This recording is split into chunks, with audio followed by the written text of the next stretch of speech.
क्या आप सोच सकते हैं कि एक महिला ने अकेले पूरे देश की अर्थव्यवस्था को हिला दिया? एक ऐसा घोटाला जिसने हजारों परिवारों को सड़क पर ला दिया, और एक ऐसा सच जिसे सुनकर आपकी रूह कांप जाएगी। 2 खरब 16 अरब का स्कैम। जी हां, यह कोई फिल्म की कहानी नहीं, बल्कि वियतनाम के इतिहास का सबसे बड़ा और खौफनाक सच है। वेलकम टू एपिक ऑडिटीज, जहां हम लाते हैं दुनिया की सबसे चौंकाने वाली, डरावनी और सच्ची कहानियां। आज हम आपको ले चलेंगे वियतनाम के सबसे बड़े वित्तीय अपराध की गहराइयों में, एक ऐसी कहानी जिसमें है सस्पेंस, हॉरर और ऐसे ट्विस्ट जो आपने कभी नहीं देखे होंगे। अपनी सीट बेल्ट बांध लीजिए, क्योंकि अगले 60 मिनट आपकी सोच को बदल देंगे। वियतनाम, एक देश जो तेजी से आर्थिक विकास की ओर बढ़ रहा था। वहां एक महिला, ट्रोंग माय लान, ने अपने सपनों को हकीकत में बदलने की ठानी। 1956 में हो ची मिन्ह सिटी के एक साधारण परिवार में जन्मी ट्रोंग बचपन में अपनी मां के साथ बाजार में कॉस्मेटिक्स और हेयर एक्सेसरीज बेचती थी, लेकिन उनकी नजरें हमेशा ऊंचाइयों पर थीं। 1992 में उन्होंने वैन थिन फैट ग्रुप की स्थापना की और देखते ही देखते वियतनाम के सबसे बड़े रियल एस्टेट टाइकून में बदल गईं। उनके प्रोजेक्ट्स में Times Square Saigon, Windsor Plaza hotel, Capital Place जैसी आलीशान इमारतें शामिल थीं। उनकी शादी हांगकांग के रियल एस्टेट बिजनेसमैन एरिक चू नैपकी से हुई, जिससे उन्हें अंतर्राष्ट्रीय बिजनेस नेटवर्क और पूंजी दोनों मिले। लेकिन लान की असली ताकत थी सिस्टम को समझना और उसे अपने फायदे के लिए मोड़ना। 2011 में वियतनाम के 3 कमजोर बैंकों का विलय हुआ और बना Saigon commercial bank, SCB। Truong My Lan ने इस मौके को पहचाना और सैकड़ों शेल कंपनियों और रिश्तेदारों के नाम पर शेयर खरीदकर बैंक पर गुप्त नियंत्रण कर लिया। वियतनामी कानून के मुताबिक कोई भी व्यक्ति 5% से ज्यादा बैंक का मालिक नहीं हो सकता, लेकिन लान ने 90% से ज्यादा हिस्सेदारी अपने नेटवर्क के जरिए हासिल कर ली। अब SCB बैंक, जो आम जनता के भरोसे पर चलता था, एक महिला के इशारों पर नाचने लगा। लैन ने बैंक के अधिकारियों को रिश्वत देकर अपने वश में कर लिया। बैंक के CEO, बोर्ड मेंबर्स और सरकारी ऑडिटर्स सब इस साजिश में शामिल थे। लैन ने एक जटिल नेटवर्क बनाया जिसमें 1000 से ज्यादा कंपनियां थीं। ये कंपनियां सिर्फ कागजों पर थीं, असल में उनका कोई कारोबार नहीं था। लैन इन शेल कंपनियों के नाम पर SCB से अरबों डॉलर के फर्जी लोन पास करवाती थी। लोन के लिए नकली दस्तावेज, फर्जी संपत्तियों की कीमत बढ़ाकर दिखाना और बैंक के अंदर बैठे लोगों की मिलीभगत, यह सब रोजमर्रा की बात थी। उदाहरण के लिए, एक जमीन जिसकी असली कीमत $10 मिलियन थी, उसे $100 मिलियन का दिखाकर लोन लिया जाता था। बैंक के अधिकारी, जो जनता के रक्षक होने चाहिए थे, खुद इस साजिश में शामिल थे। वे नकली लोन एग्रीमेंट्स पर हस्ताक्षर करते, फर्जी संपत्तियों को गिरवी रखते और हर उस नियम को तोड़ते जो एक बैंक को ईमानदार बनाता है। इस घोटाले का सबसे बड़ा शिकार बने आम लोग, वियतनाम के मेहनतकश नागरिक, मजदूर, छोटे व्यापारी, बुजुर्ग पेंशनभोगी और मध्यम वर्गीय परिवार, जिन्होंने अपनी जीवन भर की कमाई SCB बैंक में जमा की थी। 42,000 से ज्यादा लोगों की जिंदगी इस घोटाले ने बर्बाद कर दी। कल्पना कीजिए, एक परिवार जिसने अपने बच्चों की पढ़ाई के लिए पैसे बचाए थे, एक बुजुर्ग जोड़ा जिसने अपनी रिटायरमेंट के लिए पाई जोड़ी थी, एक युवा जिसने अपने सपनों का घर खरीदने के लिए लोन लिया था, और एक झटके में सब कुछ गायब हो गया।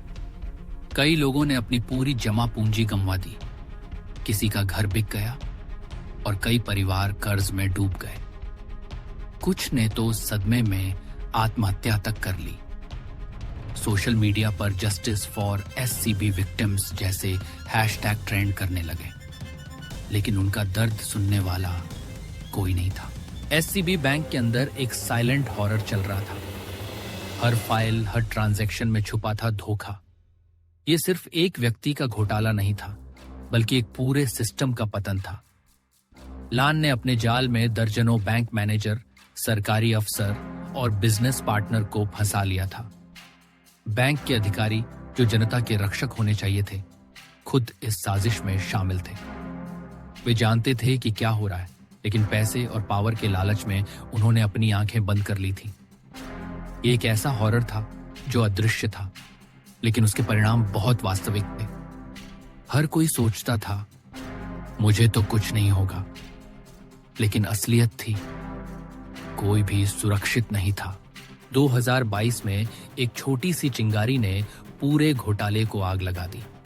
अचानक बैंक के ट्रांजैक्शन में कुछ ऐसी गड़बड़ी दिखी जिसे छुपाना मुश्किल हो गया। वियतनाम के सेंट्रल बैंक को शक हुआ और उन्होंने एक गुप्त जांच शुरू की। जांच एजेंसियों ने एससीबी बैंक पर छापा मारा तो उन्हें जो मिला वह किसी के भी होश उड़ाने के लिए काफी था। अरबों डॉलर के फर्जी लोन, सैकड़ों शेल कंपनियां और बैंक के अंदर बैठे अधिकारियों की मिलीभगत के पुख्ता सबूत। ट्रुओंग माई लैन और उसके साथियों को गिरफ्तार किया गया। मीडिया में हड़कंप मच गया। इतना बड़ा घोटाला इतने सालों तक कैसे छुपा रहा? जांच का दायरा बढ़ता गया और हर दिन नए खुलासे, नए नाम और नए ट्विस्ट सामने आते गए।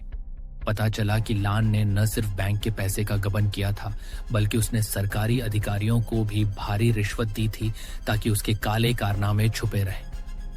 2024 में शुरू हुआ वियतनाम का सबसे बड़ा और ऐतिहासिक कोर्ट केस। ट्रोंग मी लैन पर धोखाधड़ी, रिश्वतखोरी और बैंकिंग कानूनों के उल्लंघन के गंभीर आरोप लगे। 85 से ज्यादा लोग आरोपी बने। बैंक अधिकारी, सरकारी अफसर और लैन के बिजनेस पार्टनर। कोर्टरूम में हर दिन एक नया ड्रामा होता था। गवाहों के बयान, सबूतों की बौछार और वकीलों की तीखी बहस, सब कुछ दांव पर था। जनता की निगाहें इस केस पर टिकी थी। हर कोई न्याय चाहता था।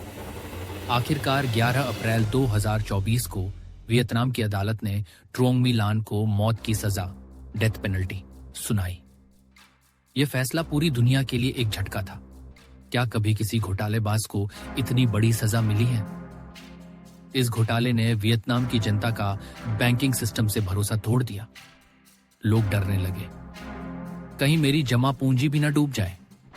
बैंकों से पैसे निकालने की होड़ लग गई, जिससे वित्तीय संकट का खतरा पैदा हो गया। सरकार को मजबूरन बैंकिंग कानूनों में बड़े बदलाव करने पड़े।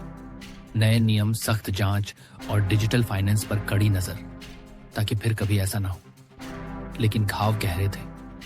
हजारों परिवार आज भी अपने नुकसान की भरपाई नहीं कर पाए। यह सिर्फ पैसों का नुकसान नहीं था, यह नैतिकता का पतन था और एक पूरे देश के भरोसे का टूटना था। इस कहानी की सबसे डरावनी बात है, ये कोई फिल्म नहीं, हकीकत है। एक आम सी दिखने वाली महिला, एक चमकदार ऑफिस और एक भरोसेमंद बैंक, सब कुछ एक भयानक जाल था। यह बनैलिटी ऑफ एविल है, जब बुराई आम जिंदगी में छुपी होती है और कोई भी उसका शिकार बन सकता है। यह घोटाला हमें सिखाता है, कभी भी बिना जांचे परखे लालच में आकर निवेश न करें। बैंकिंग सिस्टम पर भरोसा जरूरी है, लेकिन सतर्कता उससे भी ज्यादा। सरकार ने अब सख्त कानून बनाए हैं, लेकिन असली सुरक्षा आपकी जागरूकता में है। अगर आपको कोई स्कीम, कोई ऑफर या कोई निवेश असामान्य लगे, तुरंत जांचें, सवाल पूछें और जरूरत पड़े तो पुलिस या साइबर सेल से संपर्क करें।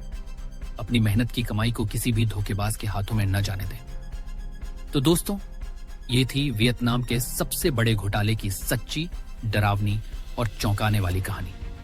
अगर आपको ये वीडियो पसंद आया हो तो लाइक करें, शेयर करें और एपिक ऑडिटीज को सब्सक्राइब करना न भूलें।